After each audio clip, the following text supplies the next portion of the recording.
Hello friends, Canva की series में आपका स्वागत है। इससे पहले कि हम अब डिज़ाइन पार्ट की तरफ बढ़ें, बारी बारी से चीज़ों की जानकारी लें, इससे पहले मैं एक बेसिक्स ओवरव्यू देता हूं किस तरह से आप किसी पर्टिकुलर डिज़ाइन को मॉडिफाई कर सकते हैं कैनवा के अंतर्गत, ताकि जब हम आगे की तरफ बढ़ें तो हम उन एलिमेंट्स पे काम करें जिनको हमें चेंज करना है। बेसिक जानकारी हमें पहले से होनी चाहिए।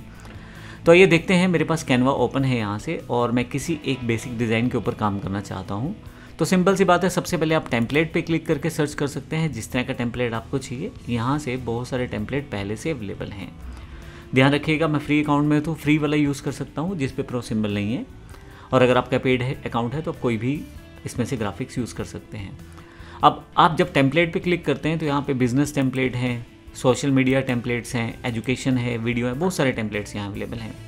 मान लीजिए मुझे बिज़नेस से रिलेटेड करना है और अगर मैं चाहूँ तो यहाँ सर्च भी कर सकता हूँ।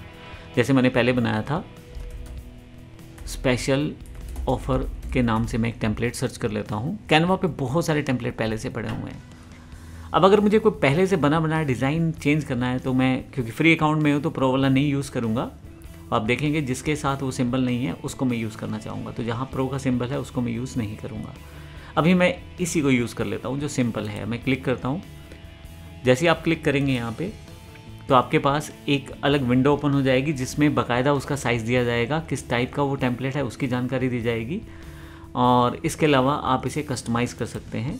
तो जब मैं कस्टमाइज़ पे क्लिक करूँगा तो ये टेम्पलेट मेरे पास एडिटिंग के लिए अवेलेबल हो जाएगा। अब क्योंकि मैं बेसिक चीज़ जानकारी दे रहा हूँ आपको, अब देखिए टेम्पलेट्स में काम करने के लिए सिर्फ आपको क्लिक करना होता है। मैंने अगर इसका फ़ॉन्ट चेंज करना है तो सिंपल सेलेक्ट करूँगा और यहाँ पे फ़ॉन्ट स्टाइल में चेंज कर सकता हूँ। हर एक चीज़ की इन्फॉर्मेशन हम आने वाले सेशन में लेंगे। फ़ॉन्ट से रिलेटेड सारे ऑप्शन यहाँ आपको मिल जाएंगे। फ़ॉन्ट बढ़ाना है, साइज़, इसका कलर चेंज करना है, या कुछ और चीज़ों की इन्फॉर्मेशन आप वर्कआउट करना चाहते हो तो सब यहाँ से कर सकते हैं। अगर आप यहाँ किसी ग्राफिक को चेंज करना चाहते हैं तो सिर्फ क्लिक करें, आपके पास यहाँ पे सभी साइड ये ग्रिप हैंडल्स अवेलेबल हो जाएंगे। इसको आप बड़ा छोटा कर सकते हैं बड़ी आसानी से। आप चाहें तो इसको मूव भी कर सकते हैं। और अगर आप इसके कलर चेंज करना चाहते हैं तो मैं जब क्लिक करता हूँ तो देखिए यहाँ पे ऊपर की तरफ काफ़ी सारे ऑप्शन आ जाते हैं। हम बारी बारी से इन सभी ऑप्शंस को देखेंगे, लेकिन अभी मेरा मोटो है आपको बेसिक जानकारी देना किस तरह से आप टेम्पलेट को एडिट कर सकते हो। मैं यहाँ पे कलर चेंज कर सकता हूँ। अगर कोई फंक्शन आपके पास नहीं चलेगा, प्रो से रिलेटेड होगा, तो वहाँ पे अपग्रेड का ऑप्शन आपके पास आ जाएगा, और नहीं आएगा दैट मीन्स कि आप वहाँ पे आसानी से काम कर सकते हैं। मैं यहाँ कुछ कलर चेंज करना चाहता हूँ, मान लो ये कलर चेंज करना चाहता हूँ, तो मुझे यहाँ से इसे कलर को चेंज करना है। तो आप देखेंगे इसमें शूज़ के अंतर्गत वो कलर चेंज हो गया है, ये देखें। तो कितनी आसानी से मैं चीज़ों को बदल पा रहा हूँ। इसी तरह से अगर मैं इस ग्राफिक के अंदर कलर चेंज करना चाहता हूँ तो ये भी बड़ी आसानी से मैं कर सकता हूँ। जैसा कलर मुझे चाहिए वैसा कलर मैं यहाँ से ले सकता हूँ। तो ये एक बेसिक एडिटिंग प्रोसेस है। अगर आप कोई नई चीज़ डालना चाहते हैं तो यहाँ से आप एलिमेंट्स पे आ जाएं और यहाँ से कुछ सर्च कर सकते हैं। मान लीजिए मैं शूज़ ही सर्च कर लेता हूँ, तो यहाँ बहुत सारे शूज़ डिज़ाइंस अवेलेबल हो जाएंगे। अब फिर से प्रो और फ्री वाला ज़रूर ध्यान रखिएगा। तो अगर मुझे यहाँ पे कुछ फ्री वाला मिल जाता है तो फ्री यूज़ कर सकता हूँ, नहीं तो मैं पेड यूज़ कर सकता हूँ। तो यहाँ ये वाला पार्ट फ्री है, ये वाला फ्री है, ये वाला फ्री है, तो इसको मान लीजिए यूज़ करना है तो यहाँ पे मैं इस ग्राफिक को यहाँ पे लेके आ सकता हूँ। अभी इसमें और भी एडवांस फीचर लग जाएंगे, लेकिन अभी मैं सिंपल आपको बता रहा हूँ कि किस तरह से काम किया जा सकता है। नहीं चाहिए तो आप इसे डिलीट कर सकते हैं। और यहाँ से आप AI इमेज जनरेटर का सजेशन है, अभी हम AI पे बाद में काम करेंगे, बेसिक जानकारी लेंगे। अगर आप इन एलिमेंट्स की तरफ ध्यान दें तो ऑल पे तो बहुत सारे एलिमेंट्स हैं, ग्राफिक्स पे ग्राफिक्स अवेलेबल हो जाएंगी, फ़ोटोज़ में पर्टिकुलरली फ़ोटोज़ अवेलेबल हो जाएंगी, फ्रेम में कुछ अलग तरह के फ्रेम यूज़ होंगे। अब आने वाले टाइम में देखेंगे इस फ्रेम का यूज़ का कैसे किया जा सकता है प्रयोग।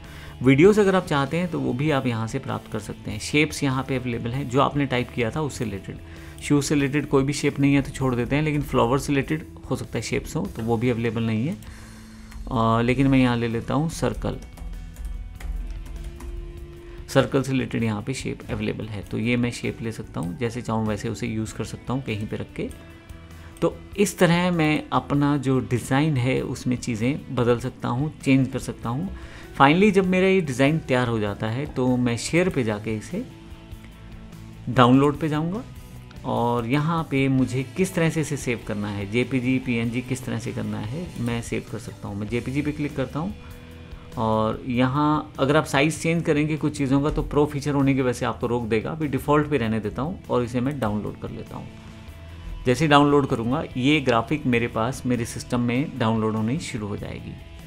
ये मेरे पास अवेलेबल हो गई है, 105 KB की फ़ाइल है और अगर मैं इसे ओपन करके देखूँ तो मेरे पास ये फ़ाइल अवेलेबल हो गई है। अब मैं इसको कहीं भी यूज़ कर सकता हूँ। आप देखेंगे ये ग्राफिक मैंने तैयार कर ली है। ये जर्नल मैंने आपको एक आइडिया दिया है, ब्रीफ आइडिया, कि किस तरह से आप किसी ग्राफिक को एडिट कर सकते हैं। पूरे के पूरे कोर्स में हमने यही चीज़ें सीखनी है, लेकिन हर बार कुछ ना कुछ नया एडवांस होता चला जाएगा। हमने अभी बेसिक सा इन्फॉर्मेशन लिया है, कैसे टेम्पलेट सेलेक्ट करते हैं, कैसे उसमें एडिट करते हैं और कैसे उसमें हम काम करते हैं।